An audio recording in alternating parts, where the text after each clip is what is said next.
Hello दोस्तों, एक बार फिर से स्वागत है आप सब लोगों का हेलो टीचर्स पर। और स्टार्ट करते हैं आज की क्लास, जो कि काफ़ी इम्पोर्टेंट होने वाली है इन सभी एग्ज़ाम्स के लिए। क्या टॉपिक है भाई? टॉपिक तो आपको पता चल ही चुका है, फंडामेंटल राइट, मौलिक अधिकारों को हम करने वाले हैं। लेकिन उससे पहले एक बार सेशन को फटाफट अपने दोस्तों को शेयर कर दो, सेशन को लाइक कर दो, जिससे कि ज़्यादा से ज़्यादा लोग इस सेशन को देख सकें। रिकॉर्डेड सेशन है, शुरू में ही बता रहा हूँ, तो इसलिए हम आंसर बताएंगे और आप ये चेक करेंगे आपको ये आंसर कितने पता है या नहीं पता है। ठीक है, तो चलिए स्टार्ट करते हैं। अनअकैडमी एप्लीकेशन इंडिया का लार्जेस्ट लर्निंग प्लेटफॉर्म, जिस पर स्पेशल क्लास आप लोगों के लिए फ्री प्रोवाइड करवाई जाती है। ये कुछ इसके फीचर्स हैं और प्लस क्लास के बेहतरीन फीचर्स यहाँ पर आपको मिलते हैं, जो कि एलोब्रेट किए गए हैं इस जगह पर। आप घर बैठे बेहतरीन एजुकेटर्स के साथ पढ़ने का मौका पाते हैं, अपना पूरा एक कोर्स कवर करते हैं, बहुत सारी क्लासेस ले सकते हैं और इसके साथ ही साथ एग्ज़ाम क्रैक करें वो आपको पढ़ाया जाता है। यहाँ पर कहीं डाउट होता है तो आपको हर चौथा सेशन डाउट क्लियरिंग के लिए भी दिया जाता है। लाइव टेस्ट है, पीडीएफ भी डाउनलोड कर सकते हो, नोट्स अपने बना सकते हो, उनका प्रिंट आउट निकलवा सकते हो, आंसर राइटिंग भी कर सकते हो। भाई आपके लिए तो इम्पोर्टेंट नहीं है, लेकिन सिविल सर्विसेज के लिए जो हमारे स्टूडेंट्स हैं वो उनके लिए काफ़ी इंपॉर्टेंट है आंसर राइटिंग का सेशन, और मार्गदर्शन ले सकते हो आप अपने गुरुओं से। चलिए अगला पॉइंट है बैच, कौन कौन से स्टार्ट हो रहे हैं, क्या क्या हो रहे हैं वो आगे देखेंगे। लेकिन आपको देखना है एक सब्सक्रिप्शन और जितने भी प्लस क्लासेस चल रही हैं, जितने भी बैच चल रहे हैं, चाहे वो बल्क में चल रहा हूँ चाहे वो इंडिविजुअल एजुकेटर के चल रहे हो, सारे बैच आप आराम से एक्सेस करके देख के समझते हुए चल सकते हैं।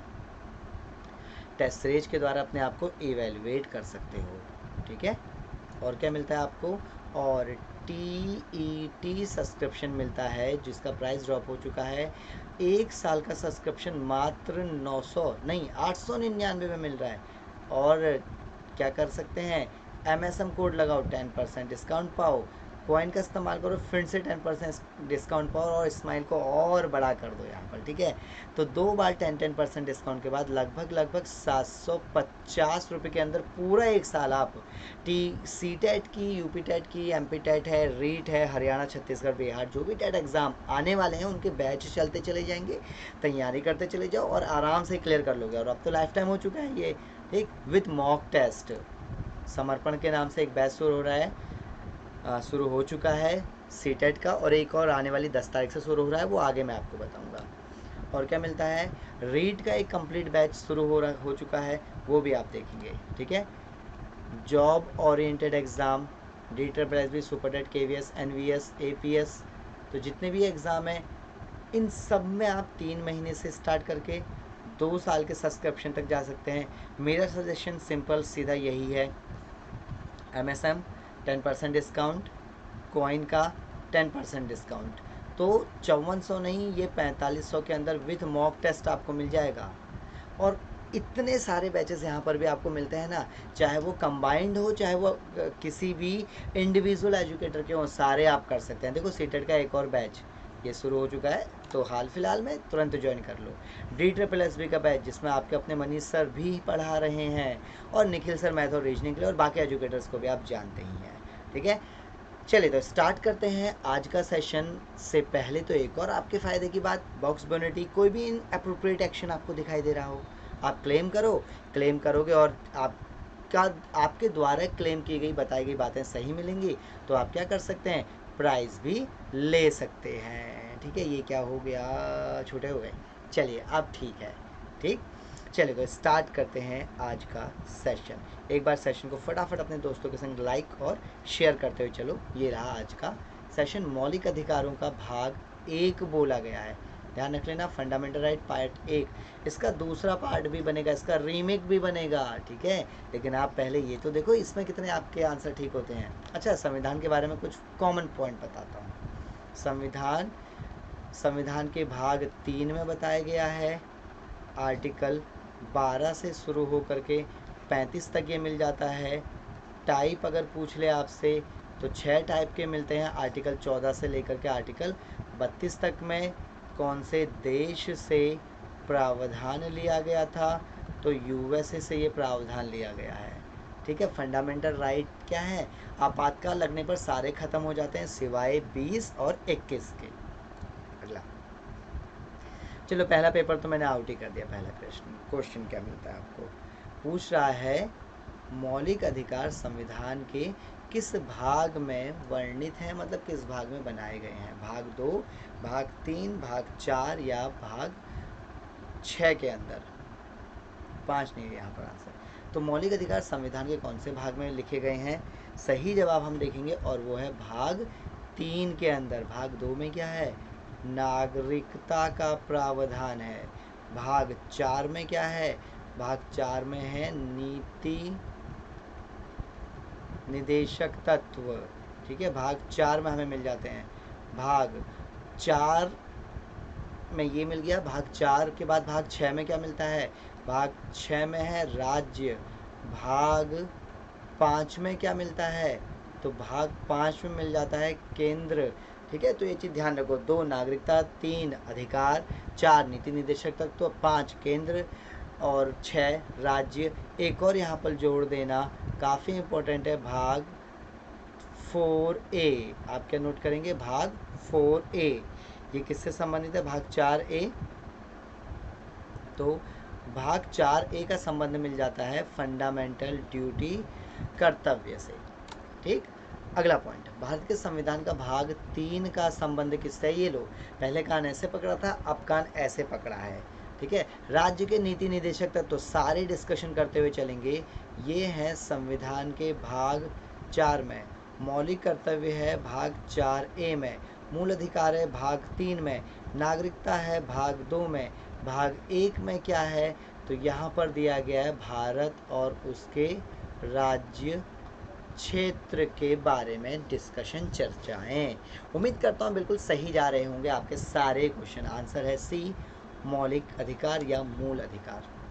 मूल अधिकार सर्वप्रथम किस देश ने संवैधानिक मान्यता प्रदान की थी, मूल अधिकार को सर्वप्रथम कौन से देश ने संवैधानिक मान्यता देने का काम किया था, बताएंगे। आंसर क्या यहाँ पर आपको मिल जाएगा, बताएंगे क्या इसका सही जवाब होगा, क्या इसका आंसर होगा। चलिए, तो सही जवाब है USA, अमेरिका। ठीक है, अमेरिका के संविधान ने सबसे पहले फंडामेंटल राइट को मान्यता प्रदान किया था, अपनाया था। ठीक, फ्रांस के संविधान से हमने क्या लिया था, इसके संविधान से हमने समानता और स्वतंत्रता और बंधुत्व का विचार लिया। ब्रिटेन से क्या लिया था, एकल नागरिकता और हमारी संसद का विचार लिया। ठीक है, भारत के नागरिकों के मौलिक अधिकारों का वर्णन कहाँ से कहाँ तक किया गया है, 12 से 35, 13 से 36, 15 से 39 या 16 से 40। तो बिल्कुल सही है, अब तक तो आपको पता चल ही चुका है, आसान सा क्वेश्चन है। 12 से 35 में हमारे फंडामेंटल राइट मिलते हैं, बात हो गई खत्म। अगला पॉइंट, डॉक्टर भीमराव अंबेडकर ने भारतीय संविधान के किस भाग में सर्वाधिक आलोकित भाग कहा गया है, luminous part of Indian constitution, जो खुद का प्रकाश रखता है, जो क्या होता है, जो बिल्कुल प्रकाशवान तरीके से चमकने का काम करता है। ठीक है, बताइए क्या होगा इसका सही जवाब। सबसे ज़्यादा आलोकित भाग किसे कहा गया है, तो वो है भाग 3 को, luminous part of Indian constitution. ठीक है, अगला पॉइंट, मूल अधिकार मूल कहलाए, मौलिक अधिकारों को मूल या मौलिक कहा गया है, फंडामेंटल कहा गया है। क्यों कहा गया है फंडामेंटल, क्या है इसको फंडामेंटल कहने के पीछे कारण, कि ये न्यायालयों के द्वारा लागू करवाए जाते हैं, ये कारण है। यूएनओ के मानव अधिकार ह्यूमन राइट डिक्लेरेशन के अंदर लिखा गया था, इस वजह से। आसानी से चेंज नहीं कर सकते इनको, इस वजह से। या मानव के प्राकृतिक और अप्रतिदेय अधिकार है, यानी कि प्रकृति के द्वारा इंसानों को जो अधिकार दिए गए हैं वो हमने केवल नोट किए हैं, इसलिए मूल कहा गया। तो बिल्कुल मूल वो होता है ना, जैसे कि जो हमें अपने आप जो जड़ है, जो प्रकृति के द्वारा प्राप्त हो रहा है, जो हर चीज़ की जड़ है, वही है। ये क्या है, ये अधिकार हमें प्राकृतिक अधिकार दे रहे हैं। अब देखो, आप हम इंसान हैं, इंसान तो बोलेंगे ना, आपको ये बोले कि नहीं भैया तेरे को तो यही बोलना है जो मैं बताऊंगा, तेरे को तो यही खाना है जो मैं करूँगा, तो इसलिए वो मौलिक नहीं हो गए। तो इसलिए क्या बोला, प्राकृतिक अधिकारों की श्रृंखला बोली गई है इनको। ठीक है, अगला पॉइंट, भारतीय संविधान के भाग 3 में कुल कितने अनुच्छेदों में मौलिक अधिकारों का वर्णन है? देखो वैसे तो भाग 3 के अंदर कब कहाँ से कहाँ तक लिया गया है, 12 से लेकर के 35 तक लिया गया। अब कितने अधिकार होंगे यहाँ देख लो, 3 में से 2 गया, 5 में से 3 गया, 2 आ गया, और 3 में से 1 गया, 2 आ गया, तो 22 होने चाहिए। लेकिन भैया यहाँ पर क्या है, 24 होने चाहिए। ठीक है, क्यों? देखो एक तो 12 से लेकर 35 तक, तो 12 को भी तो काउंट करेंगे, +1 ये हो चुका है, और बीच में कुछ अधिकार और हमने जोड़ने का काम किया है। ठीक है, कुछ अधिकार और जोड़ दिए हैं हमने, कुछ कम कर दिए थे, तो क्या जोड़ा गया, 21 का ए जोड़ा गया था, तो इसीलिए 24 के बाद क्या हो गया, एक हमने ये जोड़ दिया और एक ये जोड़ दिया, टोटल कितने हो गए, 24 हो गए थे। ठीक है, अगला पॉइंट हम आगे कंटिन्यू करेंगे। भारतीय संविधान द्वारा भारतीय नागरिकों को कुल कितने मौलिक अधिकार प्रदान किए गए हैं? भारतीय संविधान के द्वारा भारत के नागरिकों को कितने टाइप के मौलिक अधिकार दिए गए हैं? आंसर क्या मिलेगा हमें इसका? सही जवाब है बी, 7। ओके, दिए गए थे, ध्यान रखना, 7 मौलिक अधिकार दिए गए थे वर। ठीक है, और वर्तमान में कितने अधिकार हैं पूछा गया है, तो तब 6 सही जवाब आएगा। क्लियर, एक हटा दिया, संपत्ति का अधिकार। अगला, वर्तमान में भारतीय नागरिकों को कितने मौलिक अधिकार प्राप्त हैं? देखो बात तो वही आ गई ना, मैंने वहीं बता दिया था, इसने यहाँ पूछ लिया। हर स्टेप से एक क्वेश्चन बन रहा है भैया। अभी भारतीय नागरिकों को कितने मौलिक अधिकार प्रदान है, अभी जो प्राप्त मौलिक अधिकार है वो कितने हैं, 6 हमें मिल जाते हैं। ठीक है, अगला पॉइंट, भारत के संविधान में मौलिक अधिकार क्या है? मूल संविधान में पहले से ही थे, चौथे संविधान संशोधन के द्वारा जोड़े गए थे, 1952 में संसद ने जोड़ दिए थे, या 42वें संविधान संशोधन 1976 में जोड़े गए थे? फटाफट आंसर बताना है, ये शब्दों का माया जाल आपके साथ खेला जा रहा है। ठीक है, बताएंगे आंसर क्या होगा, मैं आपके कमेंट भी देख ही रहा हूँ।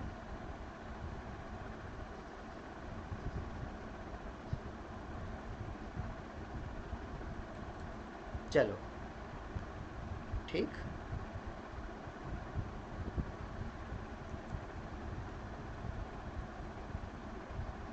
हाँ चलिए भाई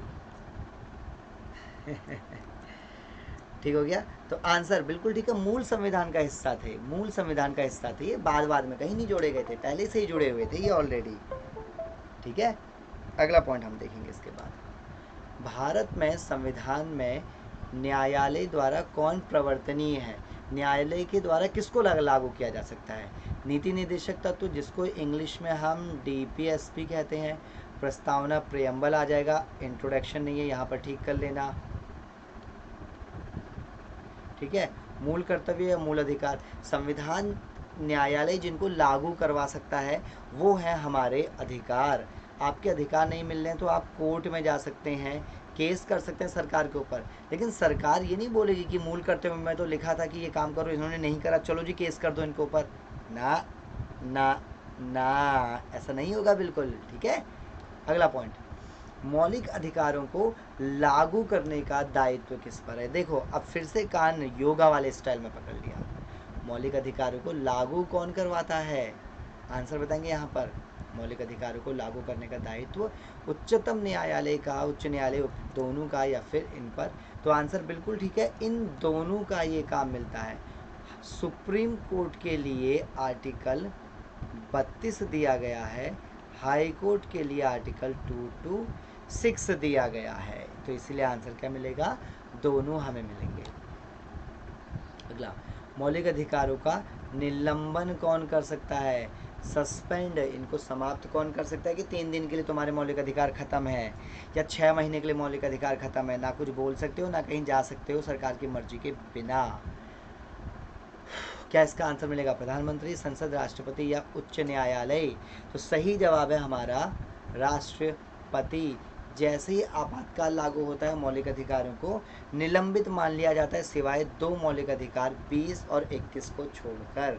सभी मौलिक अधिकार क्या मान लिए जाएंगे, आपके समाप्त मान लिए जाएंगे। क्लियर हो गया पॉइंट यहाँ तक। अगला पॉइंट है, आगे कंटिन्यू करेंगे, ठीक है। अगला पॉइंट आगे कंटिन्यू करेंगे। तो चलिए देखते हैं नेक्स्ट क्या मिलेगा हमें। मौलिक अधिकारों के बारे में सुनवाई करने का अधिकार। लो जी, फिर से कान को पहले ऐसे फिर ऐसे, अब तो ऐसे करके पकड़ लिया है यार। बताओ आंसर क्या मिलेगा इसका सही जवाब, बताइए सही आंसर क्या मिलेगा इसका। मौलिक अधिकारों के बारे में सुनवाई करने का अधिकार जो हमें मिलता है वो किसका है, तो बिल्कुल सही बात है, वो है ए, सर्वोच्च न्यायालय का मिलेगा वो, ठीक है, सर्वोच्च न्यायालय का, क्योंकि यहाँ पर दोनों ऑप्शन नहीं है, इसलिए उच्च न्यायालय को यहाँ पर टिक नहीं किया गया है, ये बात ध्यान रख लेना। अगला, संविधान द्वारा उद्घोषित मौलिक अधिकारों में संशोधन किया जा सकता है, तो कौन करेगा संशोधन, राष्ट्रपति, सर्वोच्च न्यायालय, संसद, या कोई भी संशोधन नहीं कर सकता है। बताओ आंसर क्या होगा, बताइए आंसर क्या इसका सही जवाब होगा। संविधान द्वारा मौलिक अधिकारों में चेंज नहीं किया जा सकता है, ठीक है, चेंज करेगा हमारा संसद, ठीक है, ये चीज़ ध्यान रखना। संसद चाहे तो मौलिक अधिकारों को बदल सकती है, बस संसद को ध्यान रख लेना है फंडामेंटल स्ट्रक्चर यानी कि आधारभूत संरचना का, इस आधारभूत संरचना के बाहर ना तो वो कुछ डाल सकती है ना ही उसके अंदर ला सकती है, ठीक है, तो संसद द्वारा आधारभूत संरचना को ध्यान रखना पड़ता है। अगला पॉइंट, भारतीय नागरिकों को प्रदान किए गए मूल अधिकारों को निलंबित ही नहीं किया जा सकता, निलंबित कर सकते हैं, किसी भी परिस्थिति में निलंबित नहीं किया जा सकता। ऊपर दिष्ट कुछ भी, मतलब जो ऊपर लिखा गया कुछ भी सही नहीं है, सब ऐसे ही अंट शंट लिख दिया है। सेशन को फटाफट लाइक और शेयर करते हुए चल लेना है आपको। सेशन को लाइक करो, शेयर करो, चैनल को अपने दोस्तों के संग मिल करके सब्सक्राइब करो, ठीक है। आपका अपना परिवार है यहाँ पर हेलो टीचर्स में, जो आपके एग्ज़ाम के लिए हमेशा तत्पर रहता है, हमेशा तैयारी करवाने की बात करता है। चलिए तो आंसर देखते हैं। देखो छुट्टी पर जाते हुए भी रिकॉर्डेड चीज़ें बताई जा रही हैं ताकि आपका ध्यान है हमें, ठीक है। सही जवाब है बी, निलंबित किया जा सकता है। कब किया जा सकता है, तो ध्यान रख लेना, आपातकाल के दौरान। कौन सा आपातकाल, तो यहाँ पर लिख लेना आर्टिकल 352, ये नहीं कि 356 में भी बोल दो, ठीक है, राष्ट्रीय आपातकाल के दौरान इसको खत्म किया जा सकता है, ठीक। सिवाय 2, 20 और 21 को छोड़कर निम्नलिखित में से कौन उच्च न्यायालय तथा उच्चतम न्यायालय की अधिकारिता के अंदर आते हैं। केंद्र राज्य विवाद, राज्यों के बीच विवाद, मूल अधिकारों का प्रवर्तन, संविधान के उल्लंघन का संरक्षण। तो किन में हमारा सुप्रीम कोर्ट और हाई कोर्ट दोनों काम करेगा, तो सही जवाब है वो है सी पॉइंट, मूल अधिकार, ठीक है, दोनों के दोनों सुनवाई कर सकते हैं मूल अधिकार के संबंध में, ठीक। अगला पॉइंट, भारतीय संविधान के अंतर्गत मूल अधिकारों का संरक्षक कौन है, तो मूल अधिकारों का संरक्षक कौन है, कस्टोडियन बोल सकते हैं, गार्जियन बोल सकते हैं, अभिभावक बोल सकते हैं, प्रोटेक्टर बोल सकते हैं, तो जैसा मर्जी वैसा आप बोल दो, कस्टोडियन, प्रोटेक्टर, गार्जियन, पेरेंट्स, कुछ भी। तो संविधान का कौन है कस्टोडियन, तो सही जवाब है हमारा न्यायपालिका, ठीक है, हमारी न्यायपालिका। जब संविधान पर उंगली उठाई जाती है तो न्यायपालिका चुप नहीं बैठती है, ठीक। ये भी उनको करारा जवाब देते हुए हमारी सरकार के सभी चीज़ों को क्या कर सकती है, नल एंड वॉइड डिक्लेयर कर सकती है। आई बात समझ में। अगला पॉइंट देखेंगे, मौलिक अधिकारों के निलंबन का आदेश कौन देता है, मौलिक अधिकारों के निलंबन का आदेश कौन देता है, प्रधानमंत्री, संसद, सर्वोच्च न्यायालय या राष्ट्रपति। मौलिक अधिकारों को निलंबित करने का आदेश, मौलिक अधिकारों को तोड़ने का आदेश कौन दे सकता है, प्रधानमंत्री, संसद, सर्वोच्च न्यायालय या राष्ट्रपति। बताइए क्या होगा यहाँ पर सही जवाब, तो चलो आंसर हम देख लेते हैं, वो है हमारा राष्ट्रपति। ठीक है, आपातकाल के दौरान निलंबन का आदेश राष्ट्रपति जारी करता है। वो अलग बात है कि सलाह किसकी होती है, अपने अधीनस्थ यानी कि कैबिनेट की। ठीक है, अगला पॉइंट देखेंगे, मूल अधिकारों पर आवश्यक प्रतिबंध लगाने का अधिकार किसको है। लो जी, मूल अधिकारों को रोका जा सकता है, प्रतिबंधित किया जा सकता है। किसके द्वारा प्रतिबंधित करेंगे, तो सही जवाब हम देखते हैं बी, संसद प्रतिबंधित करती है, राष्ट्रपति निलंबित करता है। ठीक है, ये चीज़ ध्यान रखते हुए चलना।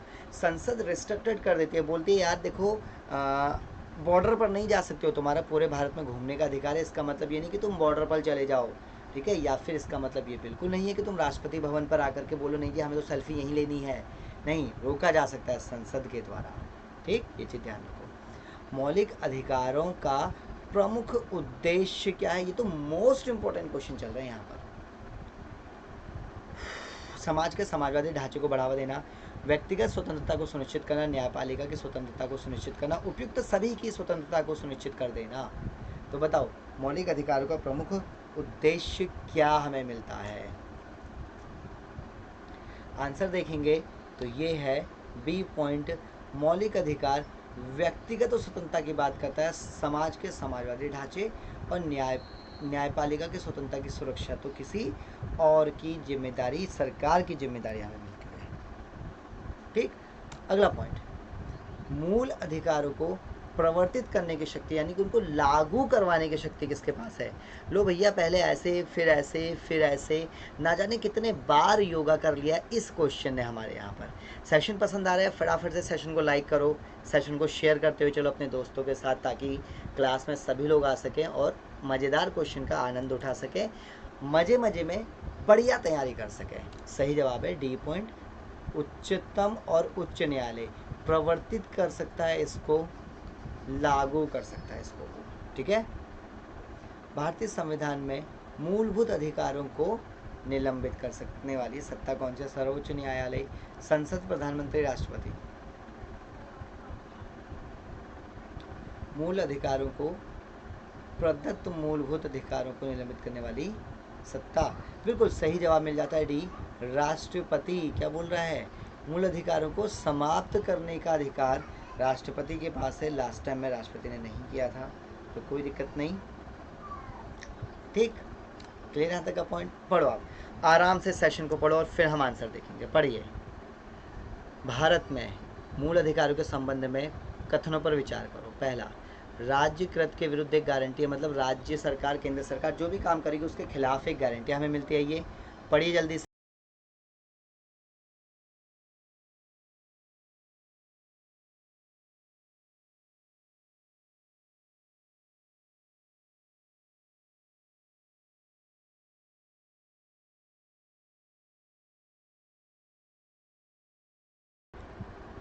चलिए, तो हम वापस आ चुके हैं, पानी के दो चलो, तो राज्य के विरुद्ध एक गारंटी है, बिल्कुल ठीक है। संविधान के भाग 3 में है, बिल्कुल ठीक है।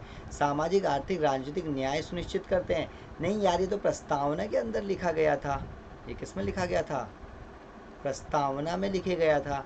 यूएसए के अधिकारों के बिल की भांति नहीं है, तो ये भी नहीं है। तो आंसर क्या मिलेगा, केवल 1 और 2 सही है। ठीक है, ये गलत हो गया प्रस्तावना वाला, और ये भी गलत हो गया। बात समझ में आ ही चुकी होगी, आसान सा क्वेश्चन है, बस दिखने का बड़ा है। ठीक है, जैसे बड़ा हुआ तो क्या हुआ, जैसे पेड़ खजूर। समानता का अधिकार किन 5 अनुच्छेद में है। समानता का अधिकार कौन कौन से 5 है, बताया था आपको, 14 से लेकर के 18 तक का अधिकार समानता का अधिकार कहलाता है। ठीक है, अगला पॉइंट है, भारतीय संविधान के निम्नलिखित अनुच्छेदों में से कौन सा विधायन सत्ता पर पूर्ण नियंत्रण लगाता है। कौन सा ऐसा है जो कौन सा ऐसा विधिया है जो सत्ता पर हमारे राज्य सरकार, केंद्र सरकार को कंट्रोल करने की बात करता है कि भैया ऐसे नहीं करना है तुम्हें। कौन सा रहेगा वो, सोचो, बहुत सिंपल और बहुत ही बढ़िया आंसर मिलेगा, और वो है ए, आर्टिकल 14। क्या बोलता है, ये बोलता है किसका, विधि का शासन होगा। तो हो गया ना पूर्ण नियंत्रण। मोदी जी भले ही कुछ भी बोलें, कुछ भी करें, लेकिन कानून के अंदर करेंगे जो कुछ करेंगे, अपने मन से कुछ भी नहीं करेंगे। तो इसलिए क्या बोल रहा है, ये एक ऐसा है जो सत्ता को कंट्रोल में रखने की बात करता है। पढ़ो, इतना बड़ा पॉइंट।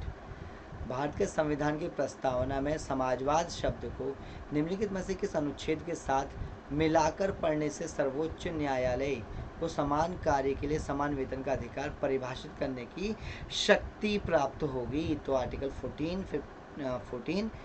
से 15, 16, 17 या 14 और 16। समाजवाद शब्द को किसके साथ मिलाना है हमें बताइए, आंसर क्या होगा? चलिए,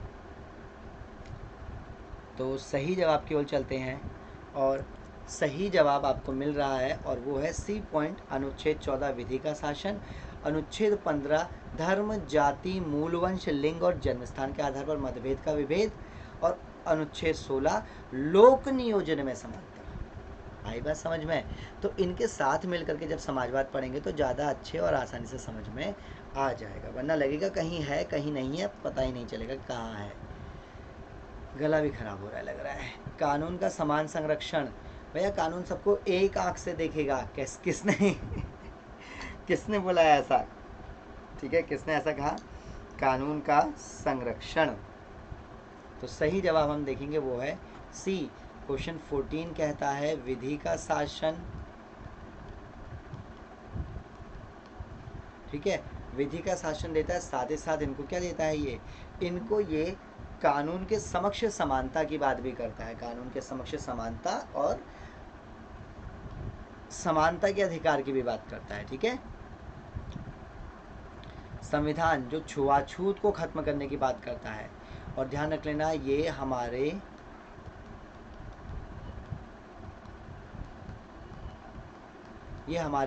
मौलिक अधिकारों में से क्या मिलता है? इकलौता मौलिक अधिकारों में से बिना अपवाद का अधिकार मिलता है, विदाउट एनी एक्सेप्शन, आर्टिकल 17। इसको अगर आपने छेड़ा, किसी से छुआछूत करी, तो आपके खिलाफ केस बनेगा ही बनेगा। यहाँ कोई मतलब नहीं है कि आप इस कैटेगरी या इस जगह से हैं तो आपको छूट मिलेगी।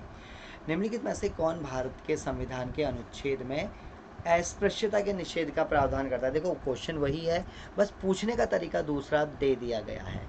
बताएंगे आंसर क्या है इसका? सही जवाब हमें मिलेगा अस्पृश्यता के लिए प्रावधान करता है। कौन सा सही जवाब है? आर्टिकल 17, बिना किसी अपवाद का आर्टिकल मिलता है। आर्टिकल 14 विधि का समानता, आर्टिकल 19 व्यक्तिगत लिबर्टी यानी कि पर्सनल लिबर्टी की बात की गई है। अगला, समानता का अधिकार भारतीयों के लिए सुनिश्चित करता है क्या? धार्मिक समानता, आर्थिक समानता, सामाजिक समानता या उपयुक्त सभी? तो बिल्कुल सही जवाब है समानता का अधिकार क्या कर रहा है? उपयुक्त सभी प्रकार के समानता को प्रमोट करने का काम कर रहा है। ये आ गई है बात समझ में सब लोगों को? चलो अगला पॉइंट है, आगे कंटिन्यू करेंगे। संविधान के किस अनुच्छेद के प्रावधान के तहत भारत सरकार द्वारा भारत रत्न या पद्म विभूषण या पद्मश्री अवार्ड दिए जाने की बात कर रहे हैं? पद्म विभूषण, पद्म भूषण और पद्मश्री 3 पद्म अवार्ड मिलते हैं। तो क्वेश्चन बोल रहा है कि यार ये रिकमेंडेशन है, बताइए क्या होगा सही जवाब?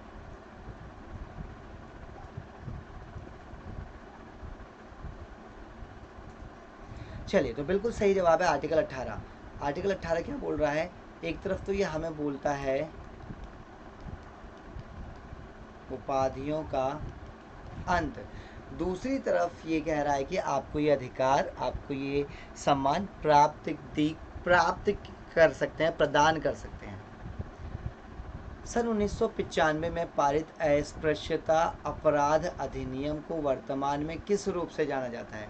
सिविल अधिकार नियम, नागरिक भेदभाव संरक्षण अधिनियम, नागरिक संरक्षण अधिनियम, सिविल अधिकार संरक्षण अधिनियम। तो इसका सही जवाब क्या मिलेगा? सही जवाब मिलता है डी, सिविल अधिकार संरक्षण अधिनियम। ठीक है, बात समझ में आ गई है यहाँ तक? 2 क्वेश्चन और करेंगे इसके बाद हम। धर्म, जाति, मूलवंश, लिंग, जन्म स्थान आदि के आधार पर मतभेद का प्रतिषेध किसके अंतर्गत बोला गया है? तो ये जो अंतर्गत बोला गया है ये धार्मिक स्वतंत्रता नहीं, शोषण नहीं, संस्कृति नहीं, समानता के अधिकार की बात बोली गई है। आर्टिकल 14 से लेकर 15 ये है। फिर धार्मिक स्वतंत्रता की बात करते हैं तो 25 से लेकर के 28 तक ये है। अगेंस्ट एक्सप्लोटेशन 23 और 24 ये हमें मिल जाता है। और संस्कृति शिक्षा का अधिकार 29 और 30 में हमें मिलता है। ठीक है। और आज का आखिरी पॉइंट, इसी बहाने आप सेशन को फटाफट से लाइक और शेयर करते हुए चलो, कौन सा अलग है? आर्टिकल 14, 15, 16, 19। तो बिल्कुल सही जवाब है आर्टिकल 19। ये अलग है क्योंकि ये आते हैं स्वतंत्रता वाले ग्रुप में, जबकि ये 3 आते हैं समानता वाले ग्रुप में। बात समझ में आ गई है? सेशन को फटाफट से लाइक करना, अपने दोस्तों के तक शेयर करना है। रिकॉर्डेड सेशन है, ठीक है। देखो यार, छुट्टी पर होते हुए आपके लिए रिकॉर्डेड बना के गया हुआ हूँ। इसी बहाने, इसी मेहनत का आप क्या करो, कुछ तो परिणाम दो। कमेंट करके मुझे बताओ क्लास कैसी लगी, और सेशन को अपने दोस्तों के संग ज़्यादा से ज़्यादा लाइक करते हुए चलिए। ठीक है, thank you very much. Code आपको पता है, छोटा सा प्यारा सा कोड है, 10% डिस्काउंट के लिए यूज़ करना है MSM। तब तक के लिए अपना ध्यान रखो। बेल आइकन को जरूर दबाते हुए चलो, टन करके घंटी बजा दो। सेशन को लाइक शेयर करते हुए जरूर चलिएगा। Thank you very much. Have a nice day, take care and bye bye.